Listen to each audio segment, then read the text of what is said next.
Bienvenidos a Puerto Cultura. Nos encontramos en Difusora Soriano 1210 AM, Poder de Radio, y hemos llegado para acompañarte, como todos los sábados, en esta propuesta que semana a semana venimos preparando y pensando con mucho amor para ustedes.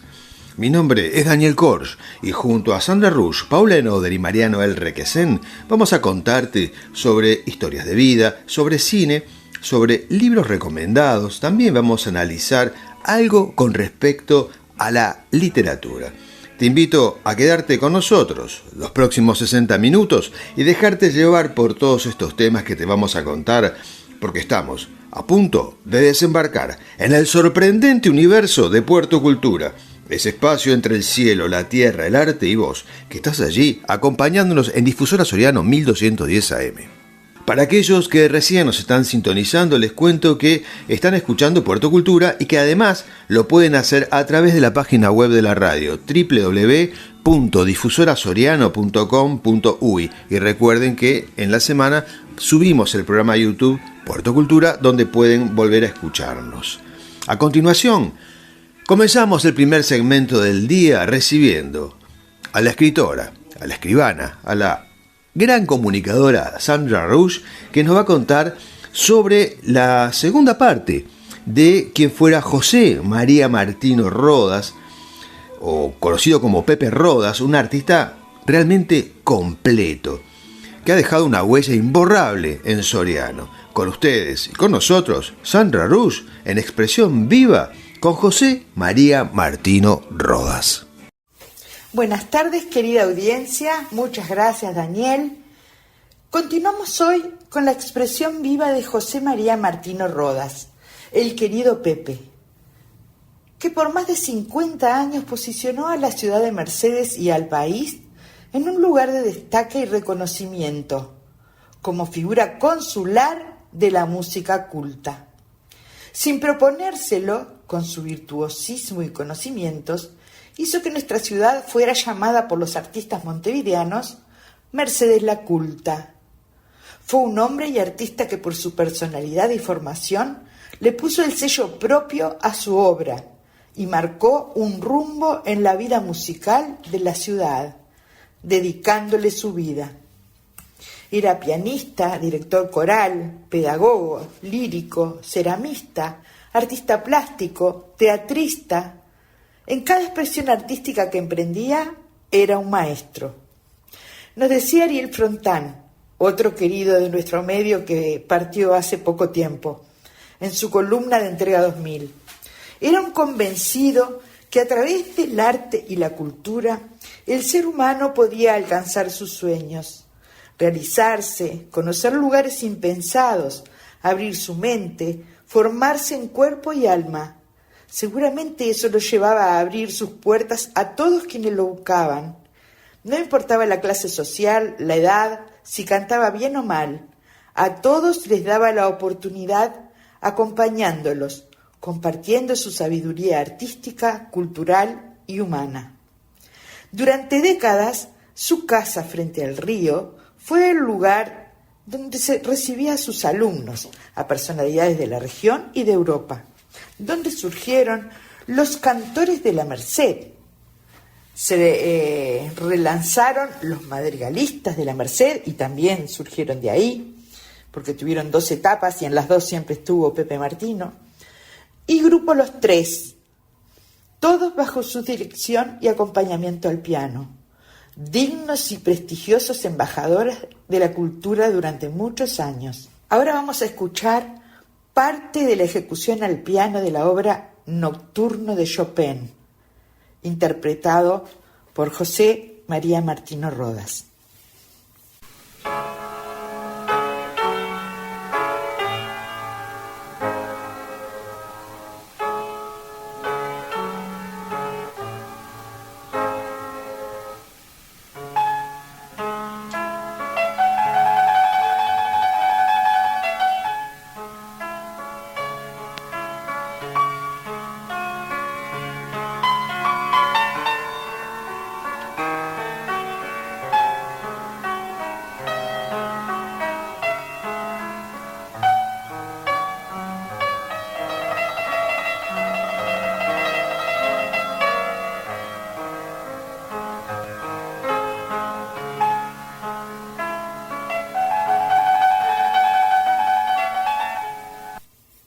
Se suma a este homenaje Soledad Pérez Martino, profesora de piano y canto, integrante de los Cantores de la Merced, del coro de quien participó en conciertos a 2 y 4 manos con el maestro, y lo recuerda así.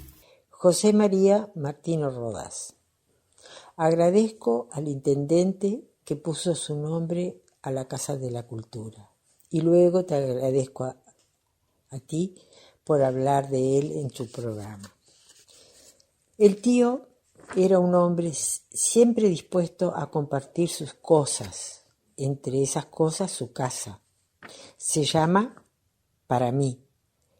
Cada persona que a él entraba a la casa, leía y se sentía un poco dueño. Era un hombre de fe, muy creyente, seguro de que había recibido un don de Dios y de que debía ponerlo al servicio de quien lo solicitara. Junto al padre Apichela tenían un coro en el Colegio San Miguel. Le gustaba reunirse en su casa para compartir un té o lo que fuera. El día de Santa Cecilia, patrona de la música, concurríamos todos los que queríamos ser escuchados. Yo con mis alumnos de piano, él con sus alumnos de canto, y luego todo aquel que quisiera ser escuchado. Siempre éramos muchos los que actuaban y el público. El living era grande y estaba siempre lleno ese día. Solo dio clases de piano a María del Mar, la sobrina, hija de su hermana que había sido su primera profesora de piano. Los alumnos de canto fueron Taborda, Néstor Ortiz, Guigu, Sosa, Del Pino y la chica de Antunes.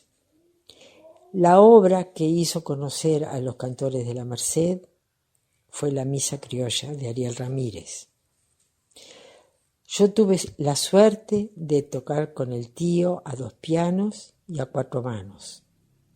La última vez que lo hicimos fue en la Casa de la Cultura, o quizás fue la Biblioteca Jiménez, tengo duda, un concierto a 2 pianos y a 4 manos, en el año 1997. Gracias. Como decía Soledad, cada 22 de noviembre, Pepe Martino honraba la música y a su patrona Santa Cecilia con veladas musicales a puertas abiertas en su casa, lo que con el paso del tiempo se convirtió en una celebración tradicional de la coqueta de Lum, Mercedes la Culta, como nos llamaban los montevideanos. En una oportunidad, allá por el año 1993, nuestra querida amiga, integrante de la familia de Difusora Soriano, Karina López, fue quien ganó la atención de los concurrentes en la cita a estas celebraciones. Como voz joven y con gran futuro, decía el artículo de la prensa. Por esto, la invitamos a que nos comparta sus experiencias vividas junto al maestro y nos dice: Buenas noches, Sandra. Bueno, primero que nada agradecerte la oportunidad de recordar a este gran músico que estuvimos aquí en Soriano, como fue Pepe Martino Rodas. Mi nombre es Karina López y tuve el privilegio de ser alumna de él por 4 años, mi niñez y adolescencia. Contarte que él era una persona muy carismática, imponía respeto, era una persona que te enseñaba, te explicaba. A mí me hizo cantar en alemán, en italiano, con 12 años, en inglés, y además acompañarme con panderetas o algún otro instrumento que tuviera en el momento y que fuera acorde a lo que estaba cantando. La verdad que fue una etapa muy linda de mi vida el cual le agradezco a mis padres el haber podido tener la posibilidad de estudiar con él. Además, me enseñó vocalización, me enseñó gestualidad a la hora de cantar. Eso me sirvió mucho, me sirvió para hoy en día saber poder expresarme y abrir la boca. Como él decía que siempre tenías que gestualizar bien para que se entendiera lo que estaba hablando, y creo que aprendí un poquito porque todo el mundo me dice que gesticulo mucho a veces al hablar. Y bueno, esa es mi anécdota que tengo de él, que me enseñó mucho, que pusiera hincapié en transmitir lo que estaba cantando y en vocalizar bien todo lo que cantara. Así que nada, ese es mi humilde aporte al programa, y de nuevo muchísimas gracias por darme esta oportunidad de compartir mi experiencia con el gran Pepe Martino Rodas. Un capítulo especial en la vida de Martino Rodas, que desarrollarlo como se merece nos llevaría varios programas, es la realización de la Misa Criolla de Ariel Ramírez, el que trataremos de resumir. Pero primero escucharemos las palabras de Enrique Quique Sellos, decano integrante de la familia de la radio, que hoy también nos acompaña y nos regala el relato de su vida compartida con este gran artista, como parte de Los Cantores de la Merced, Los Madrigalistas de la Merced y Conjunto Los Tres. En primer lugar, mi saludo muy especial para Sandra, que nos ha invitado cordialmente a participar de su espacio Puerto Cultura, hoy dedicado a un queridísimo amigo, gran maestro, Pepe Martino, José María. ¿Cómo lo conocí a Pepe? Bueno, en la década del 60 estamos preparando la grabación de un disco, primer disco del conjunto que teníamos en aquel entonces folclórico, Patria y Tradición, y a través de Blanca García, integrante de la Peña de la Ciudad de Estribo, nos recibió en su casa para, escucharnos y darnos su opinión técnica, porque todo era muy elemental lo nuestro. Realmente fue un placer conocerlo primero y recibir sus apreciaciones, sus sugerencias, que por supuesto fueron muy bienvenidas. Luego de ese conocimiento, ese primer contacto, surgió otra idea, también de Blanca García, de poder concretar la fundación de un coro para interpretar la misa criolla, que en aquel momento había sido grabada solamente en disco por los Fronterizos y el coro de la Basílica de Buenos Aires, para hacerla en vivo aquí en Mercedes. Y a Blanca se le ocurrió que el grupo nuestro fuera el grupo solista para interpretarla. Esa idea la llevó adelante Blanca. Pepe a regañadientes la aceptó, pensando de que eso no iba a prosperar, pero no tuvo en cuenta la eficacia y la persuasión de Blanca, que consiguió el contacto con Ariel Ramírez, le contó la idea que tenía, le dijo que Pepe Martino la iba a dirigir, y como Ariel tenía referencia muy buena del maestro, le dijo que sí. Este aquí que después consiguió las partituras, que estaban solamente escritas a mano. El portador de la misma fue Roberto Matosas, el futbolista mercedario que estaba jugando en River argentino, y ahí apareció la Misa Criolla de Mercedes. Bueno, el maestro nos dio el aval para participar, con el tenor Juan Carlos Taborda como respaldo, digamos, técnico, y ahí empezó la actividad, que realmente fue muy buena. Por otro lado, luego de esta presentación de la Misa Criolla, siguieron otras actividades con el coro Los Cantores de Mercedes, que fue el coro que respaldó la obra, ya que en 1966, debido al éxito logrado, se grabó Los Caudillos en Buenos Aires con el coro también de la Merced, y por supuesto la orquesta que dirigía el maestro Vladi. Otro momento muy bueno del coro, y por supuesto exitoso, del maestro Pepe Martino. Por otro lado, también nos permitió en 1967 formar el coro de Cabra, Los Madrigalistas de la Merced, que fue una idea de Pepe también, eligiendo a voces del coro de la Merced, voces masculinas, y debutamos en el año 1968 en el teatro, aquel momento Blumen Palace. Y realmente fue un éxito, ya que coro de cámara en ese momento no había, y fue una selección importantísima de música uruguaya, de autores uruguayos, de autores argentinos como Carlos Guastavino, y también de la gran polifonía religiosa y música española. Fue otro momento realmente muy lindo, muy bueno, que nos permitió hacer música de gran nivel. Como sé que el tiempo no es mucho, quiero simplemente redondear en decir algo sobre Pepe Martino, una persona muy generosa en lo personal, muy generosa en lo cultural, le abría las puertas, nos abrió la puerta a una cantidad de gente joven en aquel momento que no sabíamos nada de música, nos enseñó, nos habló siempre de la bondad de la música, de la cultura, y nos permitió entrar en espacios realmente insospechados del arte.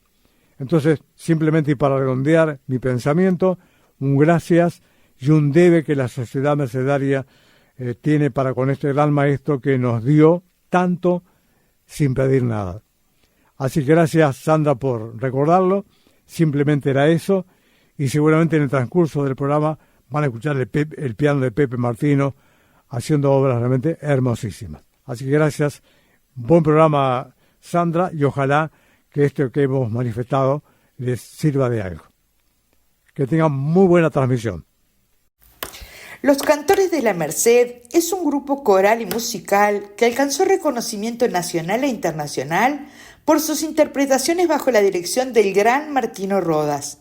Ya aquí que nos ilustró cómo la Peña Lazo y Estribo y el conjunto Patria y Tradición llegaron al maestro con su sueño, y al otro grande del Río de la Plata, Ariel Ramírez, autor de la Misa Criolla. El desafío había sido aceptado por Pepe. Se crean los Cantores de la Merced, con los ideólogos y algunas otras incorporaciones, casi exclusivamente para la interpretación, música, puesta en escena y ejecución de la gran obra que los esperaba.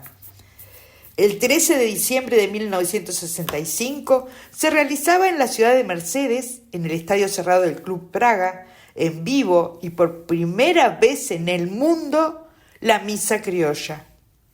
No tengo que explicarles el éxito. Fue así.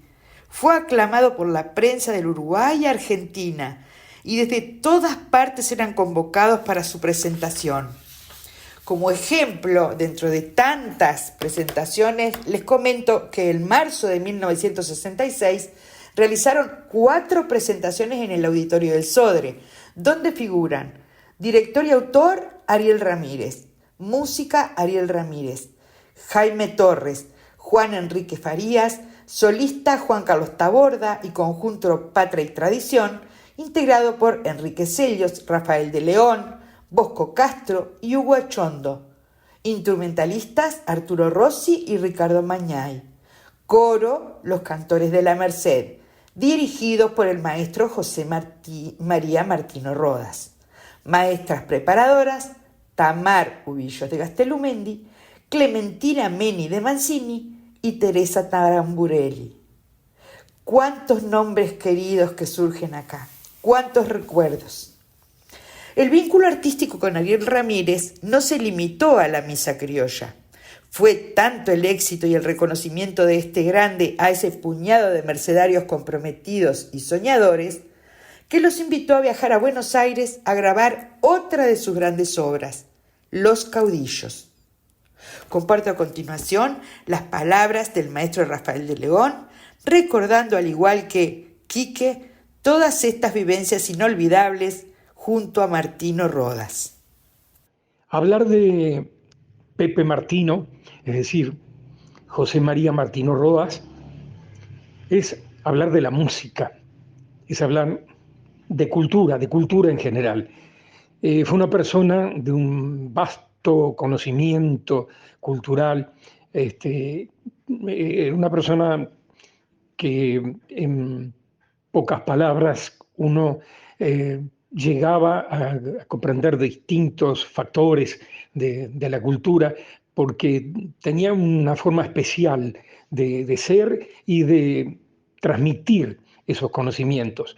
Pepe fue un ser con mucha generosidad, un ser que derramaba una natural bonomía.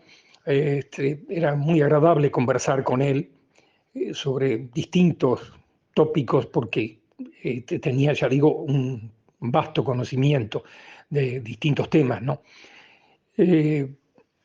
Tuve la oportunidad de llegar hasta él a través de la misa criolla, cuando se empezó a trabajar con la misa criolla, y también como integrante o asiduo concurrente a la Peña Lazo y de Estribo, que fue la que nos comunicó, puso en contacto con Pepe, como integrantes del conjunto Patria y Tradición. Bueno, fue un factor muy importante para el conjunto, sin duda, porque nos aportó muchas enseñanzas.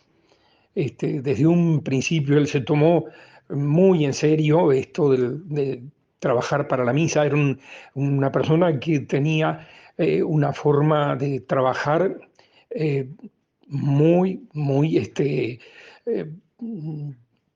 disciplinada, y llevaba a un compromiso total con lo que emprendía, y hacía que también quienes trabajaban o participaban de ese emprendimiento lo hicieran con ese mismo criterio, es decir, con una disciplina muy marcada y tomando las cosas muy en serio. Bueno, para nosotros resultó trascendental, ¿no? Esa convocatoria que tuvimos, y luego poder recibir, ya digo, todos los conocimientos que él impartía. Fueron momentos muy gratos también, con apoyo de otras personas, de sus alumnos, que él, en aquel momento tenía él a Néstor Ortiz, que también nos ayudó mucho. Estaba Juan Carlos Taborda, con quien él también ya había trabajado y había participado en giras, en una gira por Europa, en giras por Sudamérica. Bueno, es decir, gente que estaba empapada de su forma de trabajar y que sin lugar a dudas nos ayudaron muchísimo. Y Pepe, con su particular forma de ser, ya digo, estricto, pero a la vez con mucho, digamos, con simpatía en la forma de expresarse él, que también tenía un humor muy particular. Hacía que esas clases, esos trabajos que recibíamos, fueran muy gratos, muy agradables, y realmente pasábamos momentos sumamente distendidos, de manera que el tiempo, digamos, pasaba volando, ¿no? Escuchando sus enseñanzas y aprendiendo nosotros y ensayando, tratando de lograr lo mejor, para que aquel emprendimiento que se había iniciado, ya digo, a través de una idea que surgió en la Peña Lazo y Estribo, también con la participación de Blanca García Bruché, de las hermanas Rodríguez Rubio, Maneco Gastelumendi, bueno, toda esa gente que gustaba mucho del folclore y que siempre estaba apoyando. Fue así entonces que se hizo el contacto con Ariel Ramírez y que se gestó y se desarrolló todo el trabajo, y después se conformó el coro, los cantores de la Merced, dirigidos por Pepe, ya digo, muy exigente, pero con el convencimiento de que estaba tratando de lograr algo muy importante para nuestra ciudad, para la cultura de nuestra ciudad. Y fue así que realmente se llevó a cabo con éxito, y tuvimos aquí en Mercedes la participación también de Ariel Ramírez y sus músicos, una jornada muy linda que quedó siempre en el recuerdo. Eso llevó también a que Pepe fuera convocado al año siguiente por Ariel Ramírez para preparar la otra gran obra de Ramírez, que fueron Los Caudillos. Fue intenso también el trabajo que se realizó con el coro, muchas jornadas de ensayo, preparación y todo de esta obra, que ya era una obra muy, muy en serio, muy importante, y que tenía sus dificultades sin duda, pero que la concepción de Ariel Ramírez con la parte, digamos, Los Madrigalistas de la Merced, como grupo vocal de cámara, fue el resultado de la propuesta que realizó el maestro Martino Rodas a integrantes del coro. Fue fundado en el año 1967 e hizo su debut con gran éxito el 25 de junio de 1968 en el Teatro Glucksmann Palace de nuestra ciudad, teniendo una destacadísima actuación nacional e internacional, como nos tenían acostumbrados, y luego de un impasse en el año 1993, nuevamente bajo la dirección del maestro Martino, integrado por dos de sus fundadores, Enrique Celios y Sergio Ferreira, y además los nuevos eran Gustavo Pereira, Carlos Méndez, Julio Reyes, Gustavo y Néstor Guigu, nuestro querido y recordado Luis González Sanguinetti y Ronald Alagia. Es así que vuelven a destacarse por su calidad vocal e interpretativa. A continuación compartiremos parte del tema La Tarde de Carlos Guastavino, interpretado por los Madrigalistas de la Merced.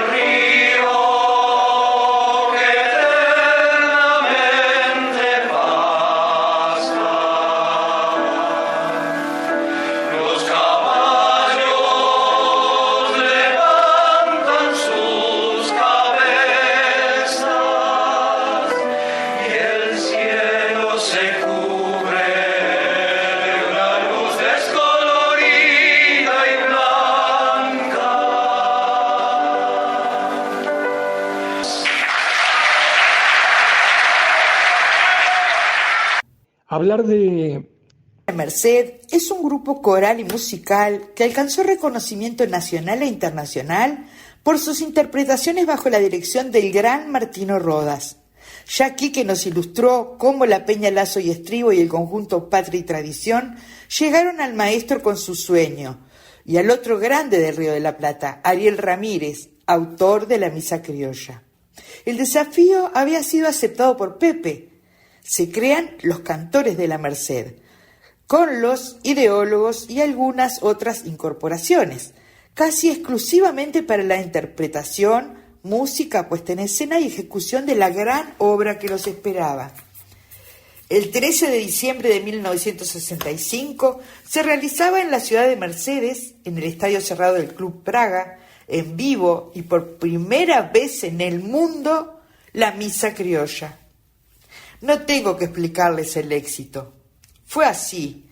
Fue aclamado por la prensa del Uruguay y Argentina, y desde todas partes eran convocados para su presentación.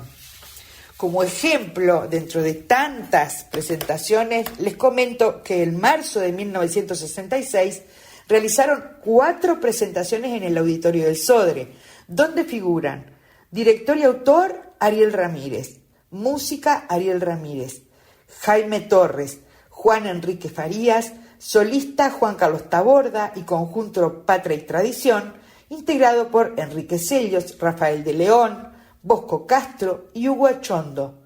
Instrumentalistas Arturo Rossi y Ricardo Mañay. Coro Los Cantores de la Merced, dirigidos por el maestro José María Martino Rodas. Maestras preparadoras Tamar Ubillos de Gastelumendi, Clementina Meni de Mancini y Teresa Taramburelli.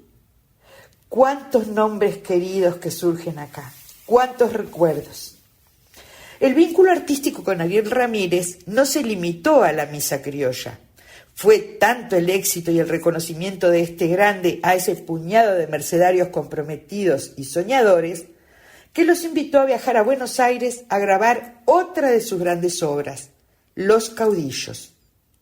Comparto a continuación las palabras del maestro Rafael de León, recordando al igual que Quique todas estas vivencias inolvidables junto a Martino Rodas. 20 años después, se volvió a hacer en Mercedes la misa criolla, esta vez en el Club de Remeros. Cuenta Martino Rodas que días previos a esta presentación en la radio oficial argentina, Ariel Ramírez recordó que la misa criolla había nacido precisamente en la ciudad uruguaya de Mercedes. La trayectoria de José María Martino Rodas como director de coros finalizó frente al Coro Municipal de Soriano, continuando como formador de cantantes, muchos reconocidos internacionalmente, como por ejemplo Carlos Taborda y María Eugenia Antúnez. Un martes santo, el 30 de marzo de 1999, el gran maestro José María Martino Rodas, a los 84 años, nos dejaba físicamente, porque nos dejó sus enseñanzas, su arte, su cultura, su humildad, su generosidad, semillas que debemos alimentar para que aquellos años que nos regaló de distinción nacional, colocándonos en el país como Mercedes la Culta, fructifique hoy, para reposicionar nuestro departamento y formar niños y jóvenes íntegros. El canto es la expresión musical donde vibra con más intensidad el alma humana.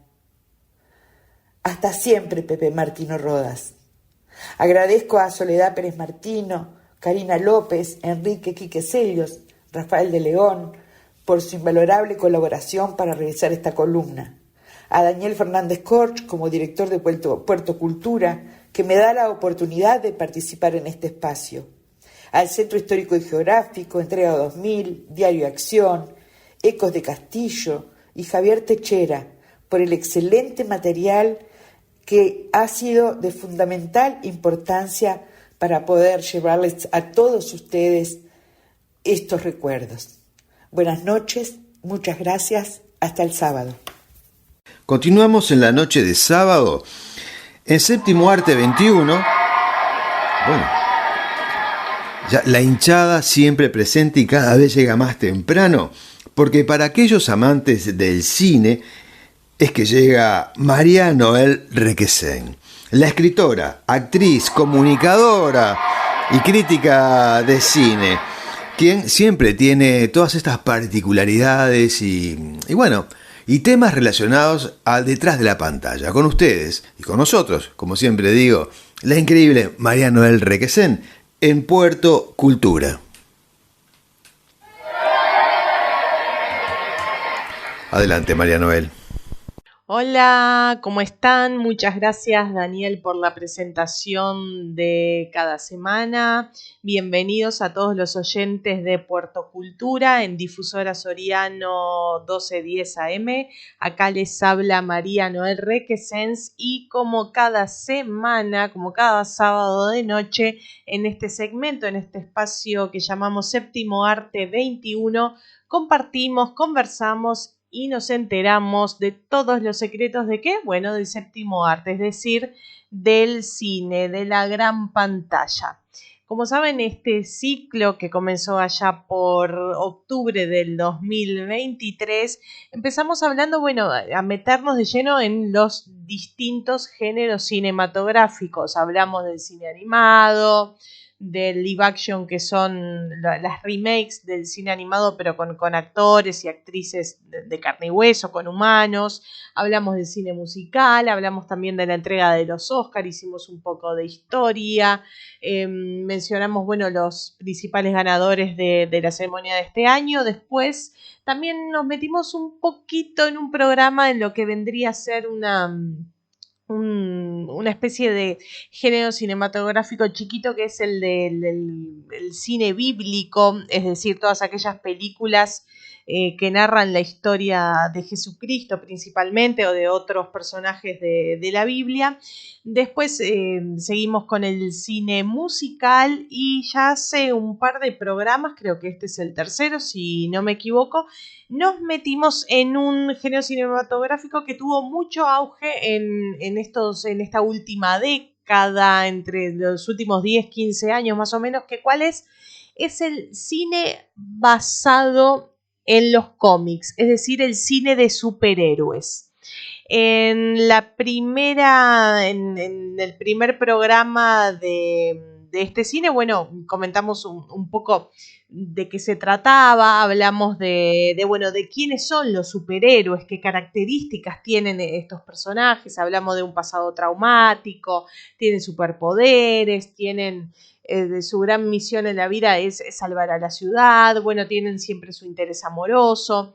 Después, la semana pasada hablamos de la actualidad de este género, ¿no? Es decir, qué es lo que está ocurriendo ahora con el cine de superhéroes. Hablamos un poco de que hay dos grandes compañías, dos grandes productoras que llevan a la gran pantalla a los superhéroes, que son DC Comics y Marvel, es decir, que originalmente estas dos compañías son editoriales de revistas de cómics, es decir, revistas de historietas de superhéroes, pero que han incursionado en la industria cinematográfica para llevarnos a la gran pantalla a sus personajes. Y yo tenía planificado que este digamos, ciclo de superhéroes iba a ser corto, pero no, decidí que lo voy como a alargar un poco, porque, como siempre, para cada programa investigo en todo lo que son los géneros, y me di cuenta que hay bastante para hablar, así que vamos a verlo en más detalle. Y hoy les propongo hablar sobre una de las dos grandes productoras de este tipo de cine, que es DC Comics.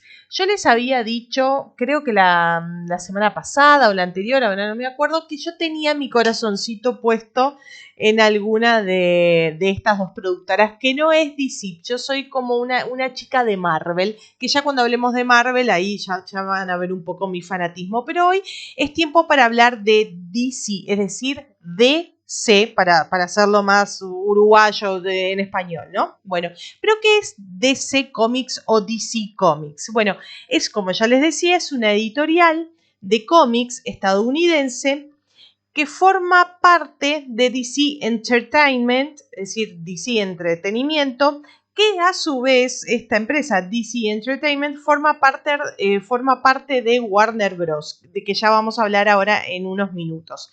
Bueno, ¿qué pasa con DC Comics? ¿Sus orígenes cuáles fueron? Bueno, fueron por allá en 1937 que largó esta editorial, lanzó una serie de revistitas de historietas donde presentaba cuál era el protagonista de estas historietas, el famoso Superman. Así que Superman nació de la mano de, mejor dicho, DC también es como que se juntan, ¿no? Superman pertenece a DC, fue el primer personaje, el primer superhéroe que nos muestra esta compañía. Después, a lo largo del tiempo, vinieron otros, como pueden ser Batman, la Mujer Maravilla, Aquaman y mucho más.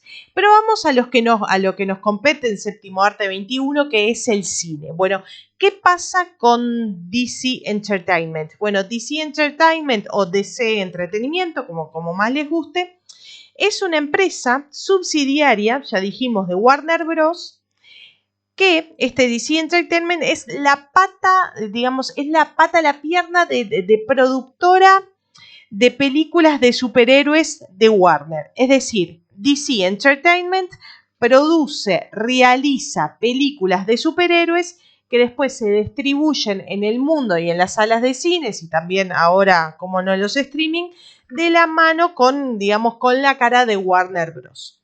¿Y cómo nació DC Entertainment? Bueno, allá por hace 13 años, en el 2011, se estrena la primer trilogía del cine de superhéroes, pero en live action. Recuerden que el live action es acción real, es decir, películas normales, con actores, con seres humanos, ¿no? Entonces, ¿cuál es esta trilogía? Es la trilogía de Batman que se llama The Dark Knight, es decir, el Caballero Oscuro, que son estas tres películas, es decir, trilogía, 3 películas del Caballero Oscuro, cuyo protagonista es Batman, están dirigidas por Christopher Nolan, que es un gran director que acaba de ganar en los últimos Oscars. Ya habíamos hablado con Oppenheimer, es el director de Oppenheimer. Pero hace 13 años hizo esta gran trilogía de Batman bajo el nombre de El Caballero Oscuro.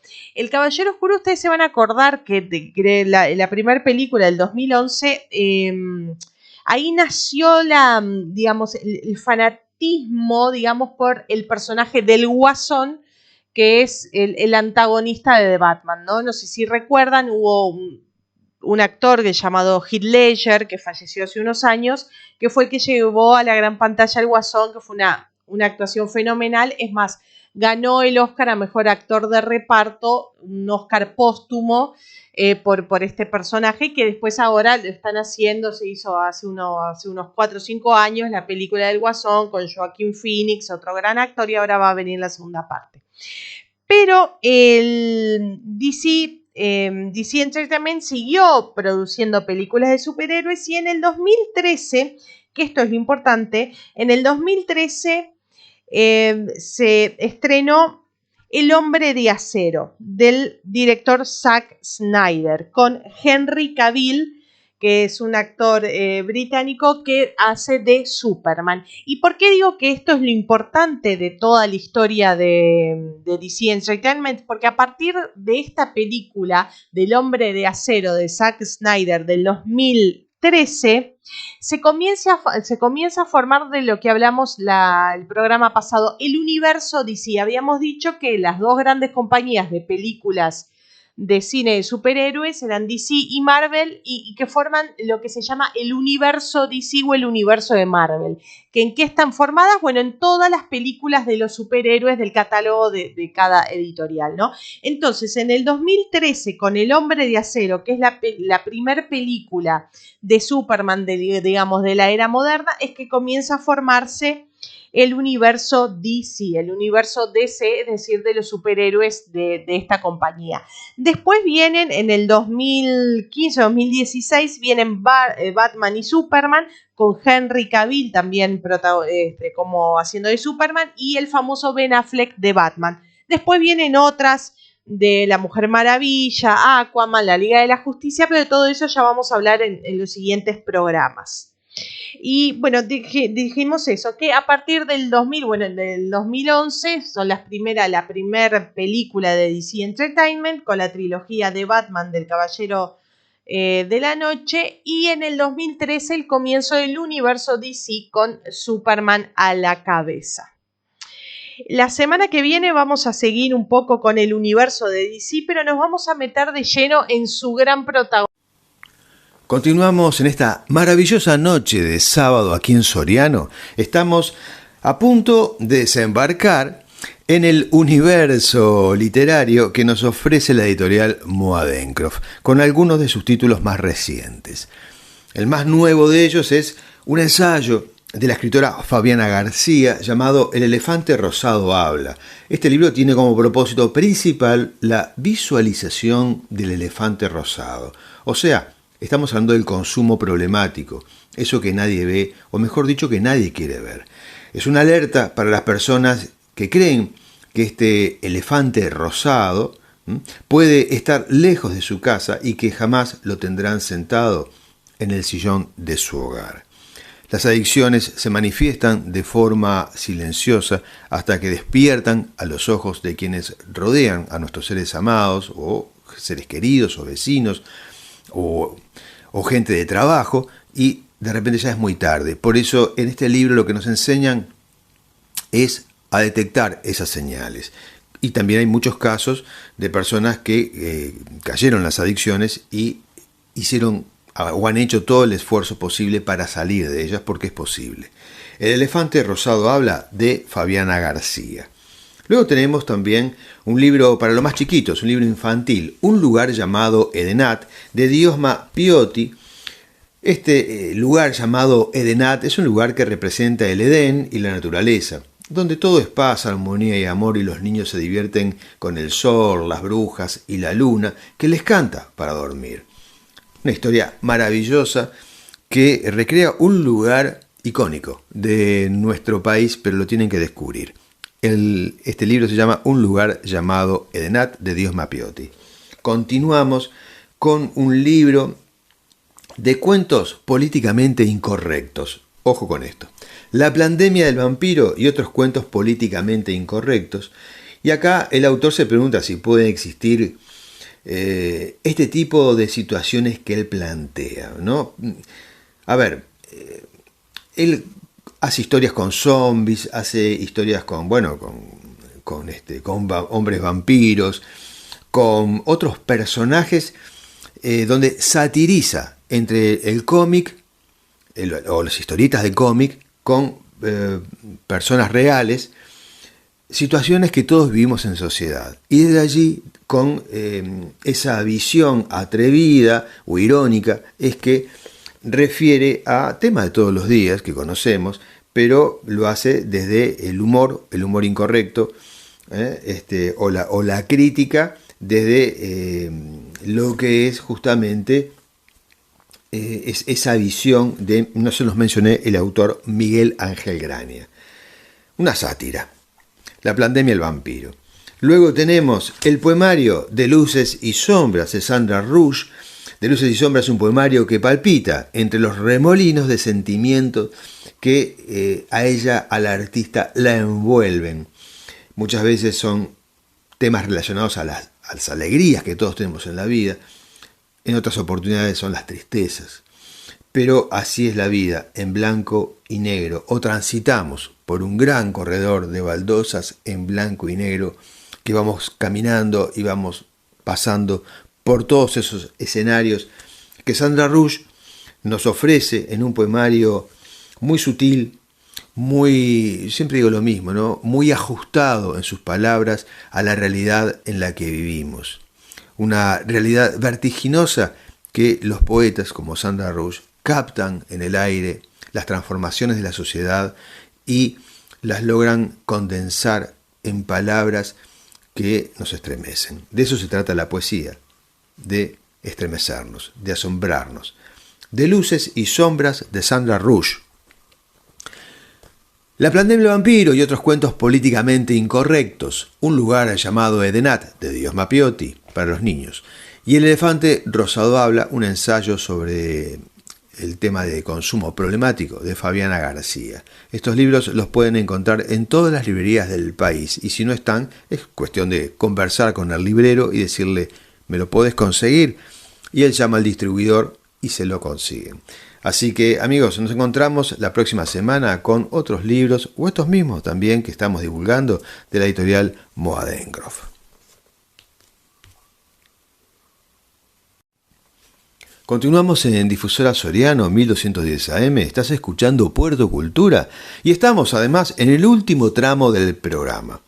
Hoy el segmento alternativo, la caja de Pandora, porque como habrán notado, hoy no estuvo Paula Enoder. Paula Enoder, recuerden que es una escritora uruguaya que vive en Alemania, en la ciudad de Múnich, y muchas veces por cuestiones laborales no puede acompañarnos, como es el caso, entonces la suplimos. En esta suplencia les voy a hablar sobre cómo podemos manejar lo políticamente incorrecto, ¿no? O sea, ¿debo ser políticamente correcto al escribir una historia? O sea, me reformulo el tema. Cuando desarrollamos una historia, podemos enfrentarnos a una narrativa en la que necesariamente debe tener acción, ¿no? No importa qué tipo de acción, pero siempre tiene que haber acción para que haya movilidad en lo que estamos contando. Pero a veces nos encontramos con escenas que necesariamente podemos hacerlas o no. Y ahí está el tema. O sea, ¿qué tan violento podemos llegar a ser para contar, describir una escena o no? Me pregunto, ¿puedo ser explícito? ¿Qué tanto? ¿Puedo decir todo lo que se me ocurra? ¿Puedo arriesgarlo todo o no? ¿A qué me refiero? O sea, puedo escribir o describir al detalle cómo alguien comete un acto violento, sangriento, sanguinario, sea con un humano o sea con un animal.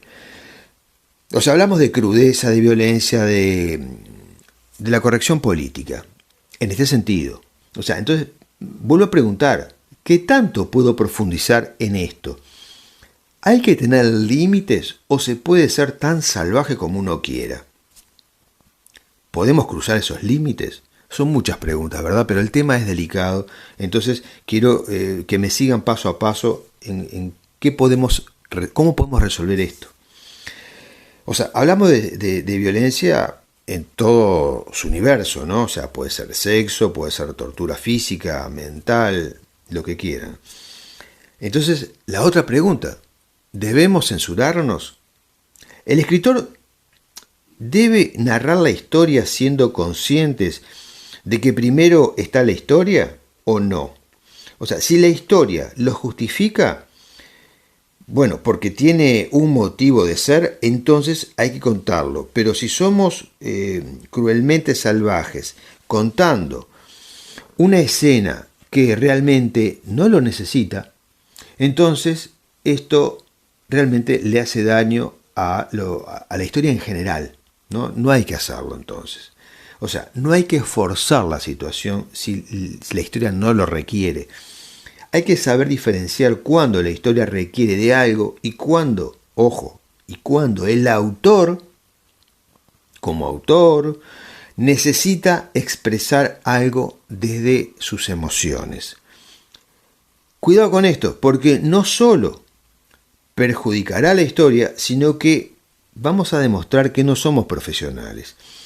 Entonces hay que hacerse otra pregunta. ¿Quién lo necesita? ¿Lo necesita el autor o lo necesita el personaje? El escritor siempre está deseando marcar su presencia en el libro, a veces consciente y a veces inconsciente, pero siempre está. Y para no caer en esas confusiones sobre el manejo de las emociones y de la crueldad, que es lo que estamos viendo, uno debe desdoblarse. Y para esto realmente hay que hacerse la pregunta: ¿quién necesita contar esa escena tan violenta? ¿Lo necesita el autor o lo necesita el personaje? Y la respuesta, créanme, viene sola. Hay casos que realmente pueden convivir las dos situaciones porque depende de la historia. Siempre digo lo mismo, si la historia lo requiere, es así. También se nota cuando se escribe una escena y el autor describió al detalle algo muy extremo que realmente no aportó nada a la historia y lo hizo porque tuvo simplemente deseos de hacerlo, de porque sí, ¿sí? Y esto ocurre muchas veces, tanto en literatura como en el cine, que a veces estamos viendo una película y decimos, pero ¿y esto qué tiene que ver? O sea, fue una escena totalmente aislada, ajena, que la película podría estar bien o no, o más o menos, pero hubo una escena que realmente es lo único que recuerdo de esa escena, digamos. Entonces es lo que no debe ocurrir. No hay que buscar impresionar al lector con escenas crueles cuando el resto de lo que se está contando es débil. Y acá hay problemas, ¿verdad? Entonces a veces no hay que apurarse, hay que hacer el trabajo literario o de un guión de cine tomándose el tiempo que tiene que tener. Ahora si lo que nos corre el apuro es un tema económico, entonces ahí el resultado, si sale bien, bueno, es la casualidad, pero no es la regla. O sea, hay que considerar que lo que no se dice es mucho más poderoso. Hay que dejar que el lector imagine y construya la escena. Esto tendrá más fuerza que escribiéndolo. La intensidad está en cómo el escritor construya la trama, dejando siempre el espacio para que el lector complete lo que falta. Entonces, de esa manera, como les digo, va a tener mucho más efecto. Lo que no se dice genera más fuerza. Esa es una realidad. No hay que pensar en la censura por la censura. Si la escena cruel hay que contarla porque así logramos que la historia avance, la historia entonces hay que escribirla con esa escena. No hay que escribir algo violento para molestar a alguien tampoco. Siempre hay que pensar en lo que necesita la historia. Hay que identificar el objetivo de lo que se está contando y usar el morbo porque sí no funciona. Créanme que no funciona. Se nota y, como dije, lo saca de lo que es lo profesional. Hay que estudiar si no hay también alguna otra manera de contar esa escena violenta. Desde las emociones, porque siempre hay maneras. Todo depende de qué es lo que uno quiera mostrar o si realmente está en ese momento muy nublado por situaciones emocionales propias y justo le vino la escena y el autor se deja llevar y canaliza todo a través de la escena. Bueno, puede que lo haga, pero siempre está la segunda, la tercera, la cuarta, la quinta lectura de todo texto, y ahí es donde uno tiene que tener la mente fresca para decir, y esto no, esto realmente no aporta nada, o sí, aporta y mucho. Me agarró en un momento de bajón y justo coincidió que mi situación personal se asemejaba a lo que estoy describiendo y por ahí mis emociones ayudaron a fortalecer una escena cruda. ¿Es viable? ¿Es posible? O sea que siempre hay que tener en cuenta eso. Tenemos que pensar en la historia y en los personajes y no en nosotros, porque la historia es nuestra, pero la historia también es de ellos, y ellos son los que le dan vida. Así que siempre que se enfrenten a una escena difícil o dura, escriban, pero también sean todo lo autocrítico que puedan llegar a ser para verla, desdoblarse, volverla a leer y decir, bueno, realmente quedó bien, o la ajusto acá, ajusto allá, o simplemente la quito porque no está agregando nada. Amigos, nos encontramos el próximo sábado en Puerto Cultura con un segmento similar u otro. Hemos llegado al cierre del programa de hoy y zarpamos, como siempre digo, ustedes ya saben, zarpamos de Puerto Cultura en la búsqueda de otro material para el próximo sábado y así poder disfrutar junto a ustedes de esta propuesta que llevamos adelante desde hace ya bastante tiempo, creo que se están cumpliendo 3 años. Así que es una alegría haber estado y seguir con ustedes. Les mandamos saludos a nuestros amigos en el residencial Ricardo J. Braceras, que sabemos que están allí esperando escucharnos y a nosotros nos encanta poder hacer el programa para ustedes y para todo el departamento de Soriano, ¿no? Agradecemos también a la dirección de Difusora Soriano 1210 AM por este espacio en el que nos han permitido desembarcar para realizar esto que tanto amamos.